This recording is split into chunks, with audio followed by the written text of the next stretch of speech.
பாய்ந்து வரும் வெள்ளமென அருள் படைத்த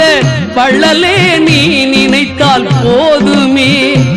இன்பம் வந்து என்னை சேர்ந்து கொள்ள தேடுமே உள்ளத்திலே நீ இருக்க உன்னை நம்பி நான் இருக்க வெள்ளிமலையான் மகனே வேலையா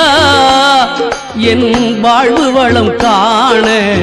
கடைக்கண் பாரையா கடைக்கண் பாரையா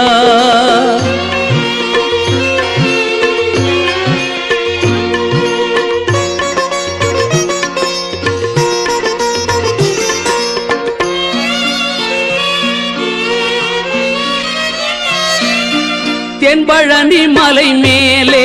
தண்டபாணி கோலத்திலே